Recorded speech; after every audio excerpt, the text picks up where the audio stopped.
Hey, this is Dave from metalepidemic.com. Thank you for checking out our YouTube video. Please feel free to hit the subscribe button below if you like this type of content, and we hope you enjoy the review.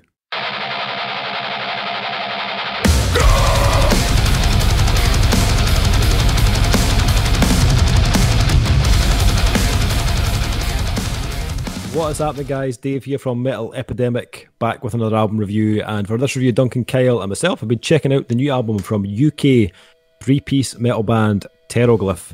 The band's new album Solaire will be released on November 6th via Blood Blast. So, if you've been listening to the Metal Epidemic podcast, and that should be, yes, I am listening to that, everyone should be listening to that, then you may have heard a new track from Pteroglyph on our most recent show. Yep. Even I listened to that podcast and I'm on it. Yeah. We are responsible for all the listens of that podcast, the three of us. I just put it on repeat. It was actually it was actually a good podcast, probably one of our best. So you should check it out. Yes. Anyway. Shameless plug aside, maybe we'll review an album. Yes, let's go on with the album review. Our podcast is great. Listen to our voices. Maybe this album. I'm only joking. This band... No, you're not. Sexy eyes. This band was formed by Jimmy McGregor in 2012. I made the joke last time, didn't I? But you did. I can't do it again, right? Sorry. If you haven't listened to the podcast, though, I could crack it again. Big Davey boxed Jimmy McGregor back in his college days. Yep. 5 rounds with Jimmy. Oh, old Jimmy. He's got quite a right hook. Yeah, this was initially a solo project with live performance members, but the project has now evolved into a full-blown band. Pteroglyph released their first EP called Found back in 2012, and then followed up in early 2013 with their second EP, The Great Unseen, which was written, recorded, produced, mixed and mastered by Jimmy McGregor. 2017 saw Pteroglyph release their first full-length album, Death of a Prince, once again performed, recorded, mixed entirely by Jimmy himself, but this time mastered by Ackle from Tesseract. Right. Oh, yeah. In early 2018, Jimmy and Pteroglyph took a brief hiatus from the previous few years of writing to work on the new direction, resulting in a more aggressive, stripped-back, dynamic and powerful modern metal sound. Jimmy then assembled the new band featuring long-time second guitar player Ainsley Prothero from Jor and Bludger, or Jor and Bludger, drummer Brady Nixon from Mishkin, Bludger and Osaya. Mishkin, holy fucking shit. There's a blast from the past. Yeah. I'd an EP or album way back in the day. Bit of Mishkin. Yeah, I remember that. The majority of recording and production of Solaire was handled by Jimmy, with all live drums performed by Brady Nixon and recorded at Greenmount Studios in Leeds with Lee Smith, who also handled the final mixing of the album, and the album was once again mastered by Ackle from Tesseract. Okay, I'd kind of like to start there with the production. It's got a very punchy sound to it. Like, it almost feels like it's about to explode at points, if that makes sense. When those like really heavy parts hit, the production feels like a little grainy, but in a good way. It's like almost like a kind of corrosive kind of texture to it, which I really dug. Volatile was the word that sprung to mind when I was listening. It's really volatile sounding, and I love that. Yeah, it really complements what's going on musically, and musically there is a lot going on. The press release mentions bands like Dissonance, Meshuggah, After the Burial, which you can hear little references to that type of kind of complex sound, but it also has a very melodic side to it as well. This dude, by the way, his vocals remind me of, if anyone listens to the Metal Epidemic podcast, the Cyanotic vocalist. Specifically on the choruses, his aggressive kind of almost melodic aggressive tone is his fucking spitting image, and I fucking loved it. Loved it. Dave. Yeah, I can hear the cyanotic thing actually. I was picking up like a little bit of Sylosis, Dagoba, even Feared, Threat Signal a little bit as well. Yeah, definitely. You know, those kind of bands that have the kind of monstrous, those kind of big juggernaut riffs, but they also lace it with this melody that kind of hooks you in. And Pteroglyph have this, like both musically and vocally. It's a very well balanced album. It never kind of leans too much on either side, which is something that I didn't feel they had quite right on that last album. I felt there was maybe too much melody at times, and for me the tracks just didn't kind of gel together quite as well. But if you listen to this, like tracks like Black Death from this album, it opens with this real kind of like sonic punch, loads of bass drums and triple picking, but then it kind of evens itself out with the like almost like Gojira-esque kind of chorus that has all the layers, the tonal screams and the clean vocals and the guitar leads. I think melody is something that Pteroglyph have always kind of toyed with on releases, but I think the melodies, both musically and vocally, on this album are way better executed than anything they've done in the past, and that becomes more apparent as the album goes on. Tracks like Collateral and Forlorn show that the kind of great balance are found between the precise technical riffing and these big kind of compelling hooks. What did you guys make of this? I really enjoyed it, but what do you guys think? Duncan, go for it. Yeah, this is 6 songs that are really well crafted, really well written. Really like the production. It totally accentuates what they're doing, and the choruses have hooks without them being too sort of saccharine, but a tone about them. Specifically, it almost felt at times, and I think he probably does, he uses like dual vocals. I think he's like, or they're utilising backing vocals of some description, but he's doing it one style with the kind of harsh melody style underneath it, and it gives this really full, rich sound. Either that or he sings like that, and if he does, that is fucking incredible. That's a tone I would have killed for back in the day.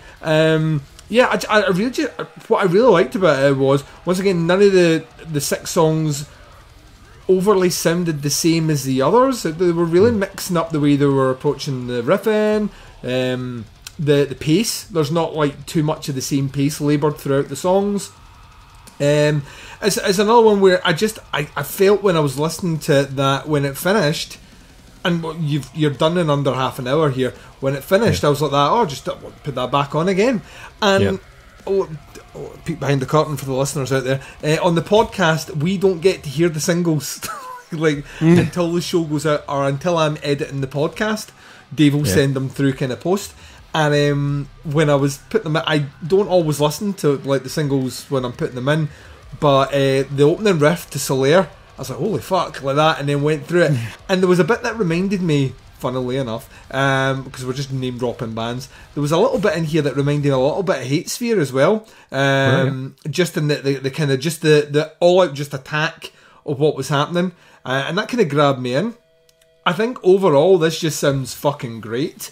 A band that I'd never heard of before, a band up until I hit record I was pronouncing wrong as well, thanks Dave. It's got to the point that I'm worried about Silent P's and everything. So when you said you started this project earlier on, I wanted to say I think you mean Project, Dave. But I'm glad that I pulled that back. No, I think just in general, it's a fucking great release. It feels accomplished, confident. I hate using the word mature, but has a mature sound about it. And they're clearly a playful band, because while we were talking I googled them, and I'm loving their look. It's quirky, it's fun, it's different, and that I would never in a million years thought they were British. So there you go. Once again, Duncan living up to his not being able to pick where a band comes from by their sound. I don't think these sound British, and that I don't think is necessarily a bad thing. I think there's a universal appeal to their sound.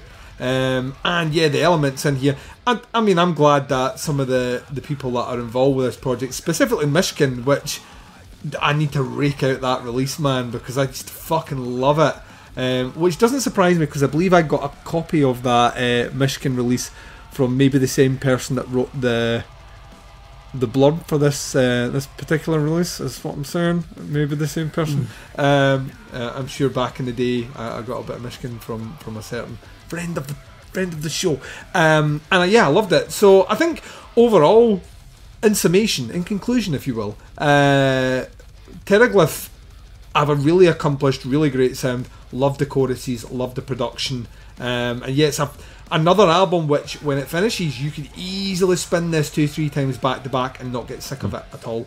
So yeah, I was very impressed. Really liked it. Nice. Kyle, what did you make of it? Ah, man. No, I really loved it. I was like, nothing will please him, Dave. What you guys were saying about the grainy production and the textures, I listened to it. The first thing I thought was is this over compressed? Is it? No. Is it? No. Is it? No. It's not. It's just how I don't know what they did, but it works so well for this band, you know. But is it? Though? And I was going back and forth is it? Is it just a bit too much compression? But it doesn't have any of the telltale dips in the near, so it really doesn't. I don't know what they did, and I'd love to talk to the guy who did the final mix on it and be like, "What? How did you?" Because that's great, and I want to steal it. But no, I thought this was really good. I thought some of the mid sections of the songs were heard it before. Not all of it before, but some of it. Obviously, they have influences and stuff, so it was okay. But I mean, when they do their soaring stuff, when they go up and they do the whole, it was fucking fantastic. It was just whoa, these guys really know how to do that, and all the heavy stuff as well. And I've heard of these guys before. I think I swore I knew them personally, but I don't think it's them. I think there's another band out somewhere in the UK that has a very similar name, so I think I've confused the two. But I did go back and listen. Yeah, Pteroglyph. Yeah. The non-silent P version of the band. Yeah. The Egyptian that's made out of stone. But I did go back and listen to some of their other stuff just to make sure it wasn't the same people, and it's not. And but this is definitely what they describe as definitely stripped back and definitely way more modern metal sounding. It's really, really, I think they should stick to this because it's really, really good. Yeah. That's the only thing I can say really. The production, it fits the band so well. It's definitely got that edge in the hair, like I keep saying I love. Yeah. And it's not, you can hear all the stuff. The bass isn't too buried. The drums are all there. There's no electronic sounding drums or anything like that. I don't know if they use sample enhancement or something, but the drums sound really, really solid. And the guitar tone is just insane. I don't want to know what they used there because it's just wow. Really, really good. From the first moment you hear the guitar come in on Black Death, it was whoa, okay, cool, I'm in. Yeah. So, yeah. No, I don't know what else to say. I mean, you guys have said it all, really. And they definitely wear their influences. I don't know. They don't wear their influences too much on their sleeves. There's got a nod here and there and something, but I mean, it's they definitely have their own style. I think if I heard this, I'd be like, that's Pteroglyph. And not the copycat band Pteroglyph. Yeah. Yeah, I agree. Black Death was probably one of the standouts for me. Just a cracking song, but I actually really like the album closer as well, Crown of Bones. It's got a real infectious groove to it, almost like a Meshuggah meets A Life Once Lost. It's got a kind of great rhythm, but it's got this huge dose of melody through it as well, which kind of helps break the track up and stop it becoming repetitive. Got a very epic feel to it. I thought it was a really good choice to kind of end the album with as well. As you said, it kind of leaves you wanting more. This is a clear step up for me in songwriting and production. That kind of brief hiatus that Jimmy took in 2018 has definitely paid dividends because you can clearly hear the jump in quality from that last album in 2017. I think this is by far the best thing the band have done, and it just makes me excited to hear what they're going to do next. I think they do have the potential to hit the heights of some of the bands that were mentioned in this review, so I'm looking forward to whatever they put out next. Rating wise, what we're thinking for Solaire. Duncan, where are you sitting on this one? 4. Loved it. 4. It was really, really, really, really good. Yeah, this is one that will be spun a few times more before the year's out. Yeah, cool. Kyle? I'm going to agree with that. 4. Nice. Yeah, it's a 4 from me as well. I thoroughly enjoyed it. Clean sweep. If you want, and it feels so good. It's like a bunch of geishas fanning themselves, isn't it? But for anyone that doesn't know, we've recorded a bunch of reviews tonight, and I think this might be the second of like 5 or 6 reviews where we've actually all come in with the same grade. Everything's been all over the place tonight, so it does feel good to be back on the same page, gents. Yes. This one drops on the 6th of November. It's called Solaire. If you want to check the band out, facebook.com/Pteroglyph. I put a little link in the description if you don't know how to pronounce it or spell it like Duncan. There's a little link there. I know how to spell it, just not pronounce it. Yeah. Well, you know, when you remember the first time you slept over at your partner's house, right? When you got up in the middle of the night to go to the bathroom, that's the silent P. Yes. Now you know. It's all making sense. Yes, it does. Yes. Silent P, you say? Has to be. Well, there's no second date. Let us know what you think. Drops on the 6th. Put some comments in below once you've had a listen to the release. Let us know if you like it. Happy to hear your opinions. Thanks for checking out the review once again, much appreciated. And check out the podcast because we've not mentioned it enough in this review. I'll put a little link to that in the description as well. Yeah, someone said it was the best show we've ever done. Now, he might be one of the people on that episode, but it's the best one they've ever done. Yep, that's what I've heard. Thanks once again. 100% of the commentators, it's the best one.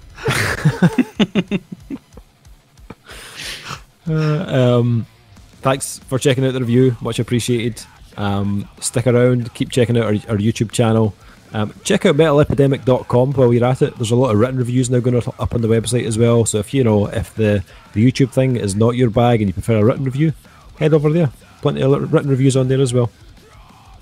But we will be back very soon on the old YouTube with another review, but until then, take care.